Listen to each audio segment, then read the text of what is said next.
Good afternoon, ladies and gentlemen, I'm John, this is Many a Truder. Welcome back to Stellaris, with the brand new Overlord expansion. Comes out next week, but I've got my hands on it just a little bit early. And this here is a sponsored video because, okay, you guys know how this works by now. Some mornings, I just wake up and on the pillow next to my head is a brand new Stellaris expansion and a check from Paradox. I don't even question it anymore. Anyway, Overlord, whole pile of new stuff, including, yes, that rather shiny thing on the new intro screen. That's a space catapult. We'll get to that. But the real soft caramel centre of the new expansion is a complete reimagining of how vassalization and subjugation mechanics work.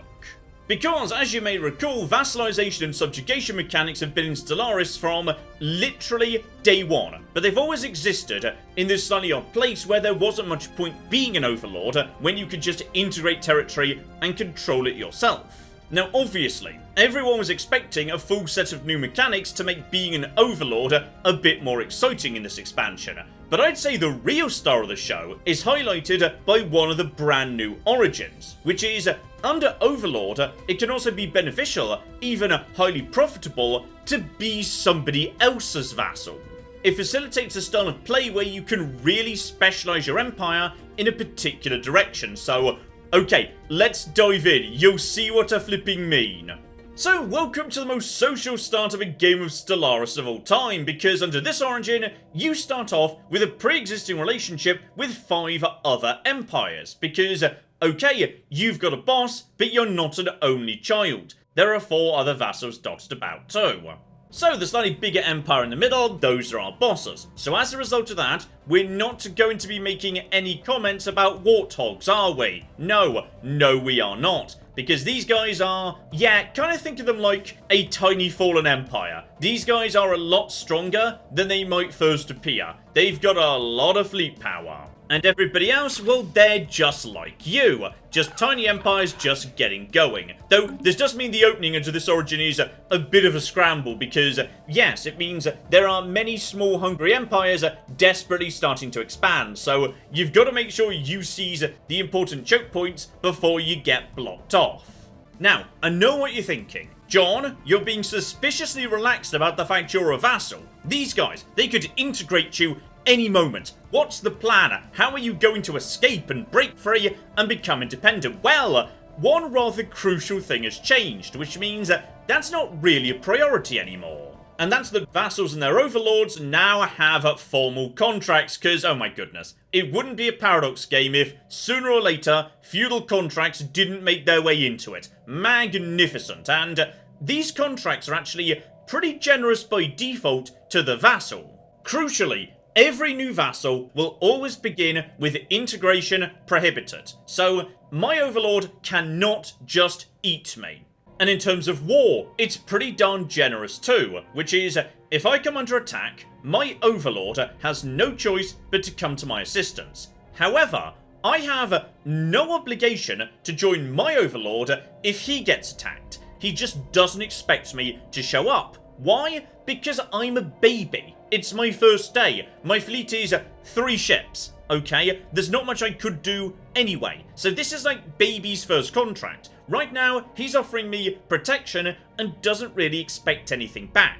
Now, as I grow, as I say, the situation might, change a bit. We might have to engage in some aggressive negotiations. But don't worry about that for now because, we haven't even reached the best bit yet, which is, in just a moment, if I just get time ticking along, he's going to come to me and make me a very interesting offer. He's now going to offer me a specialization, where you really double down and do one thing in particular. So, this first one, military-focused deal. Basically, you're going to be the muscle. You're going to be given a fleet of destroyers, your admirals are going to have really, really good perks, your star bases are going to have ridiculous defensive capabilities, you're going to be a really strong military force.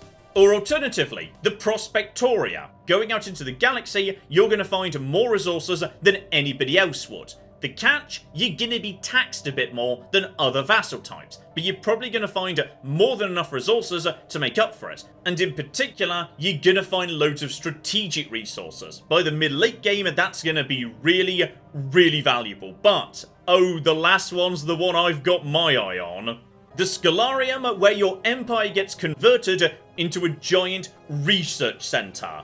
And, oh my goodness, yes, would you believe I've set up a lovely empire that can really take advantage of this. So, we've started converting. It'll take a few months for us to actually become a Stellarium. In the meantime, though, I get a little welcome present. I get given a free science ship by this guy. And also, on board, a level 3 scientist. I mean, I could move him straight over to doing actual science research as he is level 3, but he does come with anomaly discovery chance up, so go on buddy, you can stay in your ship, why not? So, as I say, I've set up a special empire just to do this, because if we're going to double down in science, let's double down in science. We have got ourselves the Nerd Foundation. Fanatical Materialist. So, right there, research speed plus 10%. Brilliant. Egalitarian too. So, specialist pop output plus 5%. Bear in mind, scientists are always specialist pops. That's some lovely, lovely science right there. On top of that, meritocracy. Another 10% to all my specialist pop output. And finally, technocracy. So yeah, I'm giving up a tiny bit of Unity each month to make even more flipping science. But that's what we're going to do. If we're supposed to be making science, we're going to make some science.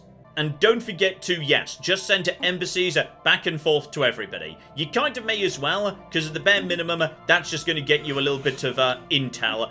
And you need to figure out whether you like these guys or not. For the time being, we can't go to war with each other. Alright, vassals can't stack other vassals, but in the long run, these guys could potentially be allies against our former master, should we ever need to, you know, plot an escape to independence.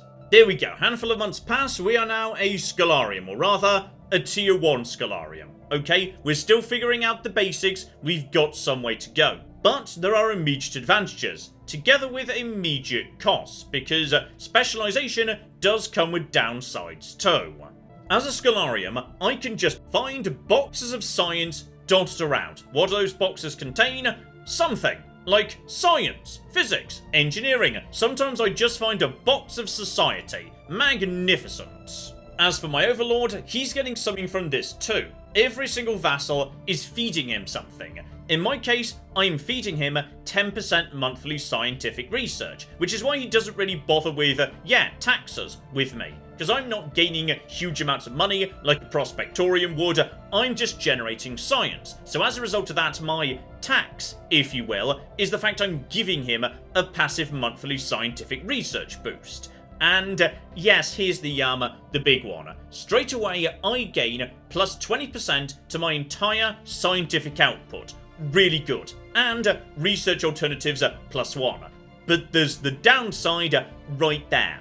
My navy capacity down 30%. The cost of my ships up 30%. So it is very difficult, very expensive for me to put together a fleet, because that's not my job. I'm supposed to be focusing on the science. Now, there are workarounds, but for the time being, let's focus on Operation Do Science. One research lab, you say? Not enough, get another one on the table immediately.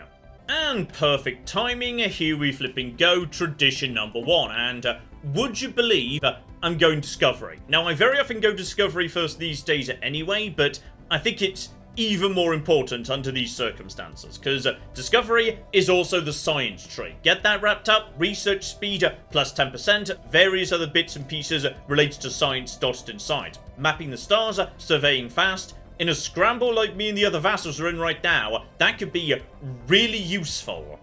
You know what? I'm feeling it. This run is blessed because our very first system we actually decided to survey for engineering. And that is a good amount of minerals too, I love it.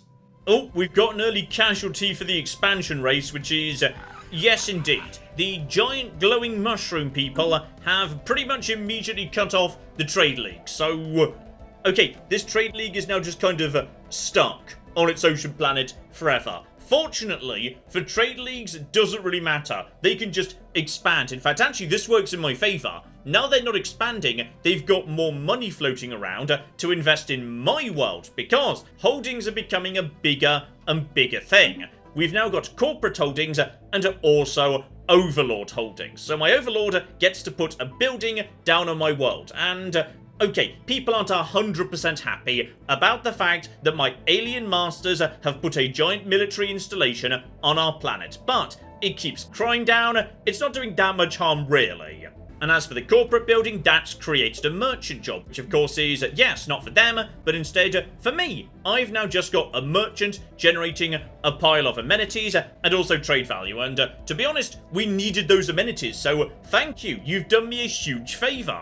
And over in tradition, just keep on with the survey speed. Let's get that survey speed up ridiculous, because, actually, it looks like I might be able to, yes, block off my friends from expanding pretty fast in this direction. The absolute worst case scenario, I can rush up here and take this choke point. So, okay, this is a good starting point for me. Now, there are a handful of other downsides to being a vassal, I will admit. You see, my expansion is regulated, meaning I have to pay an influence tithe to the Overlord every time I want to expand. Basically just meaning all my star bases cost a bit more, slowing down my expansion. It's not a huge deal, but there are definitely downsides as well as up. Oh, but speaking of up, here we flipping go. Abnormal sensor readings means a packet of science has appeared in the Empire. Ooh, but on the downside, I'm going to be honest, we've descended towards, you know, evil cackling mad scientists much faster than I was expecting. Like, it's me playing, so I was expecting we were going to get there sooner or later, but we're only 5 years into the game, and we're talking about controversial experimental research being conducted on live nerds, which, I mean, go on, let's cut them open and see what makes them tick. Though some would say the cost was higher than anticipated, we have met with unbridled success in our many experiments. With several interesting and unexpected results, we have learnt more than any of our projections indicated a price worth paying. I've lost a pop. That's about 3% of all nerds that exist are just dead from our experiments, and what we got was less than 1,000 sociology research, and one of my scientists is very slightly better. I am not convinced that was a good idea. We have killed a lot of people. Here we go, finally had time to go and check out one of those boxes of magic science, and it turned out to be, yes indeed, a box full of society on this occasion. And I tell you what, that is not bad. Right there, we've gained in one box of society more than double what we gained by murdering 3% of our entire population. So, again, I feel like we shouldn't have done that. Oh, and here's interesting. So now the embassies have been set up on all the other vassal worlds, I've learned something interesting. There's a bunch of rhinos over here who are absolutely tiny, but apparently have started off with really overwhelmingly strong technology, and they're willing to do me a research agreement. That's a lot of technology, and they're getting nothing, absolutely nothing in return. Do it, and ignore the stuff behind them, alright? Just pretend we didn't see that. Oh, and exciting news, we've run into somebody that isn't us, or our boss, or our boss's other 4 employees. Somebody already owns this territory up here, so, okay, I've spent a lot of time trying to lock down this bit of space. Turns out it was already locked down by somebody else. Still, no harm done, there's some good stuff around here we're about to pick up, and, oh my goodness, we've become a tier 2 Stellarium, and now some exciting sexy stuff kicks in. Together with some slightly less sexy stuff, like for example, yes, the benefits get stronger, but so do the bad things. So, yeah, my naval capacity is now down to 12, which is, oh, that's hilarious right there. Still, we've picked up some new toys.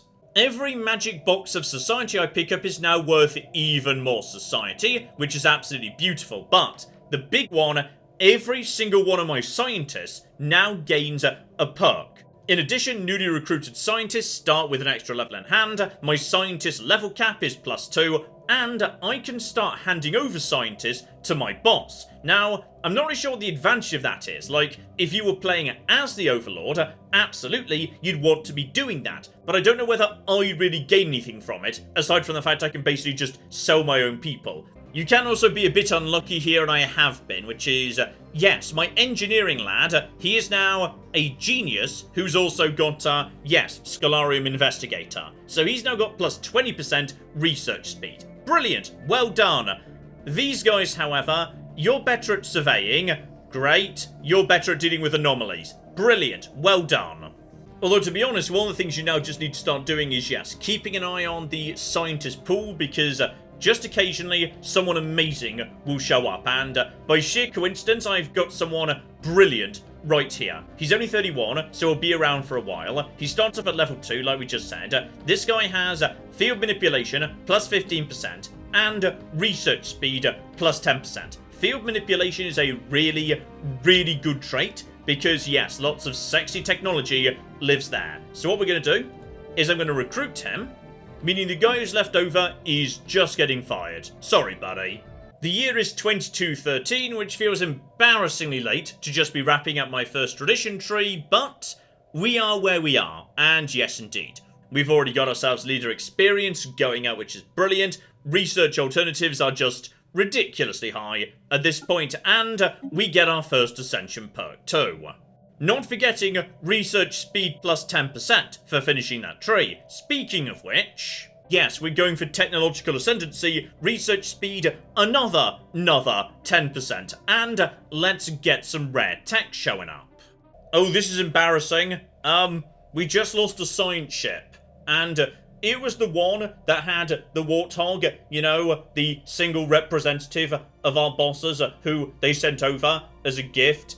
We might want to cover this up because I'm not convinced they're going to be delighted. It wasn't my fault. I'm not sure what did it, but I think it might have been crystal entities or something. We're going to find out. We're not going to do anything about it though. 8,000 is very, very strong. You know what we're going to say? That there is a safe frontier. That is a border we don't need to worry about. This is good news, kind of. Yes, and we finally figured out who it was that was to the north of us, so hello there, terrifying bug people.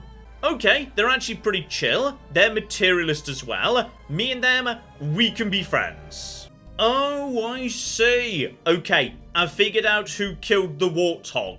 It turns out it wasn't just a random crystalline beast. It was one of the raiders. Okay, so not my fault. And also, okay, not my problem. If anybody asks what happened to the warthog, we say it was the Quapinjaxi. The bloody Quapinjaxi did him in. Nothing I could do. This side of the Empire, by the way, bad side of town. Don't go over here. We got ourselves the Raiders right there. Xenophobe Fallen Empire right here. And the bloody automated Dreadnought just doing donuts in this small system. So yeah, they block this path. You guys block this path, and we've even got some bloody ruby creatures blocking this way over here, so okay. If we want to break out, we're going to be needing some actual firepower. Might want to, at some point or another, you know, research some tech for my fleet. Oh, and I think I know just how I could speed that up, because, oh, it's time for my favourite moment of all. Contract renegotiations.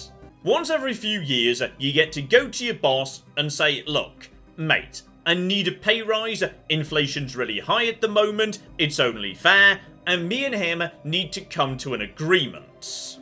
Kind of like in Crusader Kings, there's some give and there's some take. I could give him some stuff that he might like. For example, yeah, you could have more holdings on my planet. My people don't like it, but if you want to build more garrisons, you go for it. But, contributions. So this represents taxes, but it also represents subsidies. And these can be really, really generous. Up to 75% of their monthly research production, which for them is, yeah, 63, 50, 50 odd. So that would represent for me, like, yeah, 50, 60% boost in my science across the board. And he doesn't mind giving it to me that much, as long as I give him something in return. So here we go, buddy. I will let you build 2 more buildings on my planet. Now, that may or may not be the right deal, but if there's a shortfall in how much he wants to do it, that shortfall can be paid for in influence. Now, influence is rare in this game, but 138. I mean, 138 influence, and a couple of extra buildings on my planet, which admittedly does impact happiness, but for that much research. I'm just going to wait out the clock. Just give me, yeah, a month or two, we're flipping having it. There we go, 138, done. I'm willing to pay for that right now. Let's just get time ticking along. He will agree to the new contract, and with that, 223 right now, over to 390. Alright, beautiful. Absolutely beautiful. So with that in place, technology is now just going to start racing ahead. I mean, it was already ridiculous, but it's about to go bananas. Here we go, weapons. Weapons are a good thing to put on ships, so blue lasers done in 10 months. Now we're flipping getting somewhere. Okay, that's already done, but you know what? No, blue lasers are so last year. Purple lasers, that's better, 9 months. Oh, we've laid the groundwork and now we are going to reap a beautiful harvest. Oh, by the way, my boss built the extra 2 buildings I let him build, so, okay, let's see what the downside is. Planetary build speed is up, though, oh. Okay, apparently I am paying for some of this, which is a bit of a downside. Every Overlord construction ship in orbit gives an additional 10% planetary build speed, but produces, alloys for the Overlord. So, if he decides to send any ships over, he can now basically convert my planet into an assembly yard, which is very, very nice indeed. Well, kind of. Do I get any benefit? Yes, I gain the build speed. So, okay, buildings build a tiny bit faster. It is mutually advantageous. And then there's the Ministry of Truth, which generates Overlord propagandist jobs. Okay, I'm gonna be honest, that feels bad in a way. That one feels more, yeah, creepy. I'm less okay with that one. I'm also specifically not okay with the fact that, yes, he's taking my unity and turning it into his influence. I don't actually gain... Okay, so this one I gain something. This one I gain something. This one he's just robbing me. So, okay, fair enough. There were downsides to the whole free science deal. But I'd still say it was well worth it. It's not perfect, but plasma throwers are very, very good. Especially when it comes to taking out, yes, wildlife. Because wildlife has no shields. Alright, begin upgrading and then begin building a fleet. Oh, and perfect timing, naval capacity. Let's flipping go. Should be plus 30. For me, it's going to be more like plus 20, but that's still a big step up. And after a desperate lack of planets up north, we finally found some we can use down south. So, okay. There's an Arctic world here. I'm currently just melting with a giant space laser. It's being converted into an arid world right now. Gonna take another 10 years, so how about instead... yes, there's a lovely Gaia world next door. Now, I know it's got an ominous name, but I'm sure that's nothing to worry about. I think we're starting to see evidence that my vague plan is starting to shape up here, so, okay.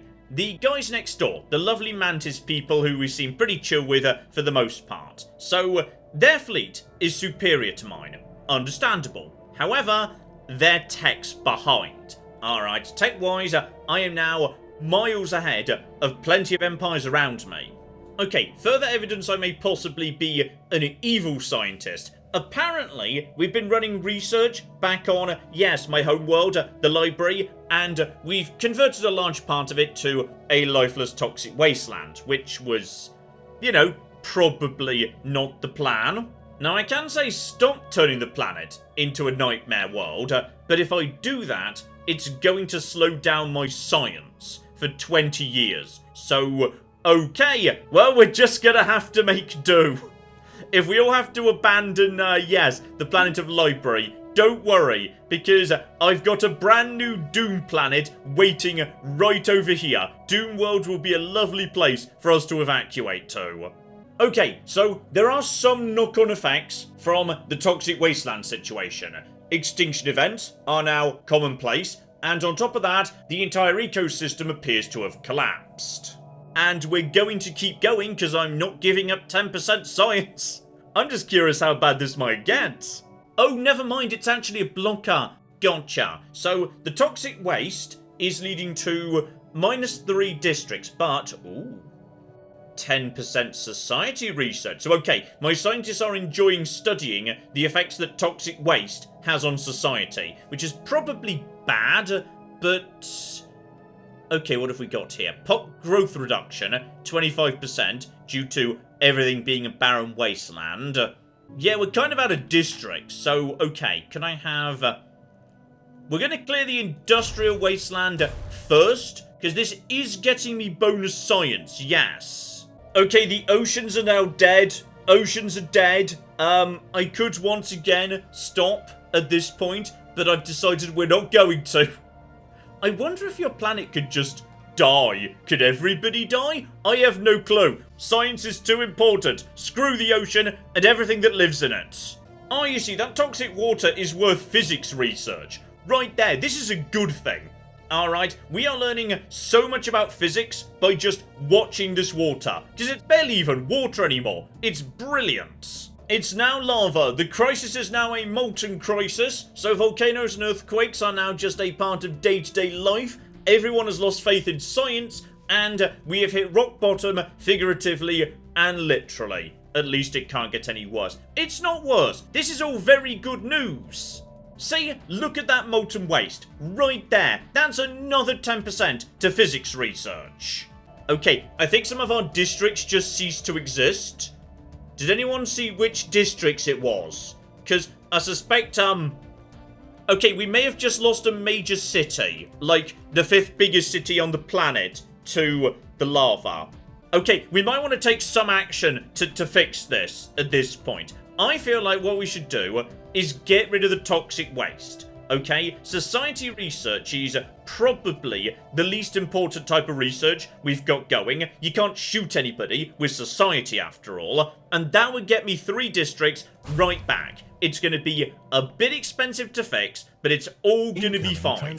We'll keep the toxic oceans and the volcanoes, however. Those will be useful for making me better at shooting things with lasers. There we go. Doom World is down. So okay, if you're sick of the earthquakes and the lava and the city that fell into aforementioned lava and the toxic waste and the barren earth and the extinction level events, and okay, this is not going to be a hard sell. Everybody to Doom World right now. Okay, time for the fleet to have a test. We've got some wildlife to take care of up by an archaeological site. And here we go. The plasma opens up, and at this point... Oh, guys, get out of my system, you stupid flying crystally bastards. Oh, they can't do a thing to me. Not a thing. Dead, dead, and more dead. I love it. Okay, so the fleet may be smaller, but it's strong. This is a good fleet. Ooh, here's a fun coincidence, by the way. One of the new things that's just been added with the most recent update has just shown up. So, a brand new megastructure, the Orbital Ring. And at long last, we have been acknowledged as, yes, the highest tier of Stellaria, meaning... Okay, so, I just lost quite a bit of fleet capacity again. We're now up to, yeah, 50% reductions in that regard. But, when I find magic boxes of society, they can now give me random researchable technologies, and even more society too. Plus, on top of that, I get myself a brand new offensive science vessel. So now, if I send a science vessel into a system during a fight, I can basically cripple the enemy fleet, their accuracy, their fire rate, their base ship speed. The only downside is only if the ship's piloted by AI. So, okay, that may not sound that useful, but keep in mind, 1. There are empires that are nothing but robots. If determined exterminators show up, then congrats. 2. One of the crises is the contingency. Nothing but robots. And 3. If the ship has got an AI installed, I believe it affects that. So yeah, you just wait for the right moment. That could be very, very useful indeed, especially as... Oh, guys. Guys. I can't help but notice that there are some robots to the south of us. Honestly, I've got no trouble with you guys, but I've got a fancy side ship that cripples robots, and I kind of just want to try it out. Oh, and hello, sexy. Okay, just by sheer coincidence, I'm running into multiple new things at once. So, these guys are basically a giant space shipyard, and their job is to show up occasionally and make you some interesting offers. In particular, they're going to sell you fleets, meaning they can provide you with firepower immediately for money. Now that is a good deal, because normally the limiting factor for boats is, hey, how many alloys do you have? And alloys are expensive and slow to make. So, 10 corvettes. I mean, that's tempting. The corvettes are probably going to be terrible, but let's go. I'll tell you what, it's not terrible. We got tier 3 railguns right there, tier 2 fusion reactor. It's not as good as my ships, but it's not a disaster either, to be honest. I'm okay with that. In fact, yeah, that's not even the only salvage fleet I've picked up. I previously just ran into, handful of junker vessels floating out in space. So I've got a salvage fleet, Fleet 1, which is also a salvage fleet, and my main fleet. The guys have actually got some real firepower. You can tell they're good because they're all glowy and blue. The ships we've just kind of purchased, oh dear. They are a bit plain and boring next to these guys, it must be said. And getting back to the exciting sexy bit, an orbital ring. Built in only 2 years, to be honest, that is fast, I like that. Okay, we need alloys. See, you're always short on alloys. Okay, time for the real test of the fleet here. We finally managed to make it to, yes, these little gits over here. The ruby entity thingies. So I'm sending in the main fleet first, salvage fleet is going in second, and then, scrap fleet may have been scrapped after I noticed the economy was bleeding to death on account of, yes, I may have bought slightly too many ships. Okay, looks like the crystals are being shattered. Nice and easy. They're not doing a thing to my fleet at all. They may be slightly damaging a handful of ships, but really nothing major at all. Then we just bring you guys around the outside. Take out the 1000 first before going over here. But honestly, I'm pretty happy to, start sending in this ship to start scanning. Okay, I'll admit, some of the fleet has ended up exploding a little bit. These guys were a little bit on the tough side, but the job is basically done. We've taken them all out. The fleet is... it's fine. It's a little bit battered, needs a little bit of TLC, but it'll survive. Now, I know what you're thinking. John, you've gone and bloody done it now, haven't you? You've finally made it to the border of those robots you wanted to murder, and now you can't murder them because your fleet's just been completely knackered. And that is where you'd be wrong, because it's time for me to go and have another chat with my best friends, the Warthogs. Here's what I want, guys. You to join every single war of mine without any question whatsoever. And 2, I want sensors. Alright, I want to see what you guys are doing. 125 influence for that. Absolute bargain. Also, you guys have just been snaking off in this direction. Good. So we can now see... oh, blimey, that is a very big megacorp and a creepy one at that. You see, we can now see their fleets right here. 3,721. Right there, there's probably more. Is that actually... oh, is that it? Oh, well, that's interesting, isn't it? Because now I can actually see you properly. No, I don't have enough intelligence to actually see the individual components. However, what I can see is, while the fleet numbers are overwhelming, the technology is only superior. I am starting to catch up. Alright, you little robots, I've decided I'm gonna have this, and I'm gonna have this, and I'm gonna have this too. Absolutely lovely. And now we just double check. Yep, my Warthog friends are not currently at war with anybody, so they are not going to be distracted at all. So now if I just start this war right here, they have no choice but to follow me in. And straight away, I'm seeing ship movement. Looks to me like their ships are starting to mobilize. At least a handful of them are. Oh, but then again... And I was just starting to talk about, yes, whether my fleet might be able to catch up in terms of technology. I was maybe thinking in the long run of trying to, yes, steer my dear leader into a rather difficult fight. Like, say, yeah, picking a fight even with a fallen empire to destroy his fleets, leaving him so vulnerable there will be nothing he could do. But that may not, in fact, be necessary. Apparently, their leader has died, and a very unpopular successor has led to trouble on the home front, meaning, okay, the right of them to dominate over us. If they can't keep their own space peaceful, what hope do they have of keeping the rest of us safe as starfish rots from the head down? Okay.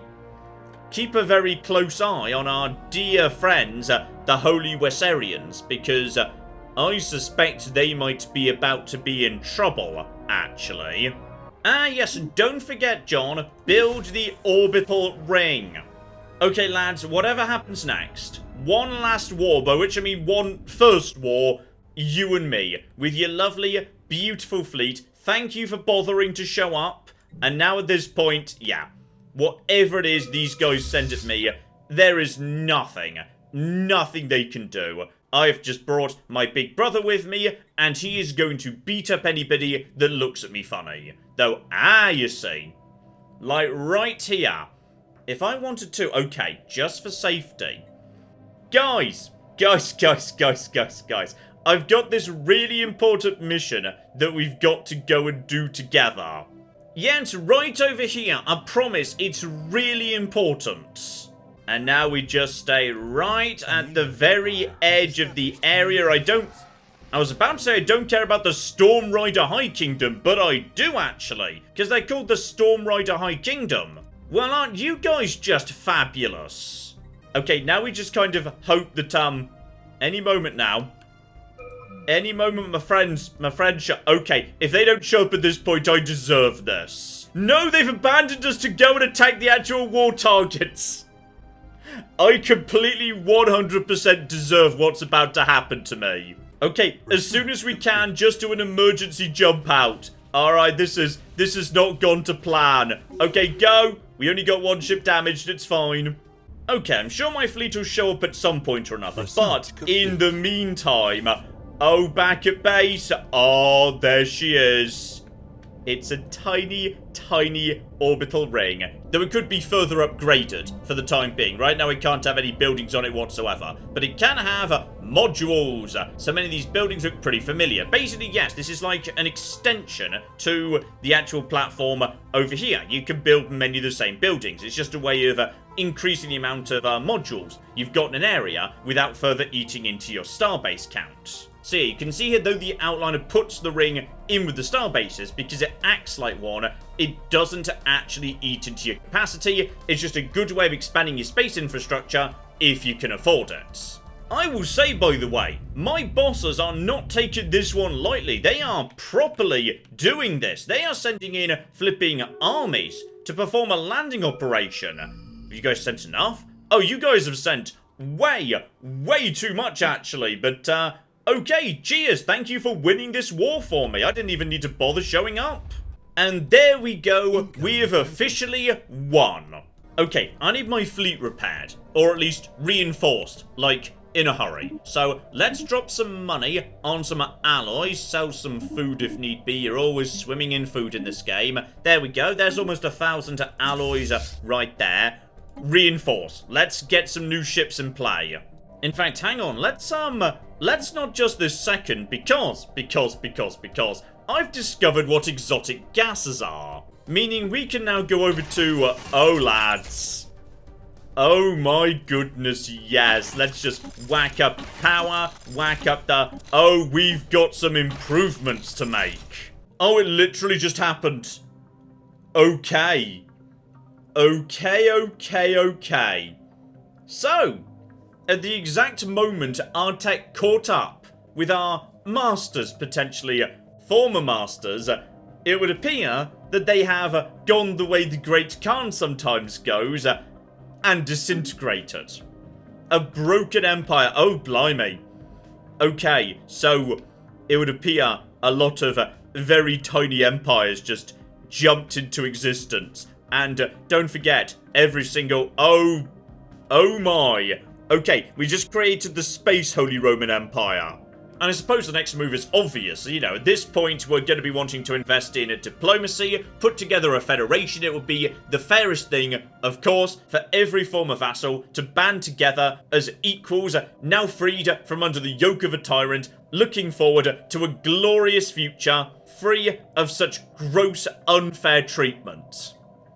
I mean, or alternatively, I mean, just out of interest, there is one other possibility. I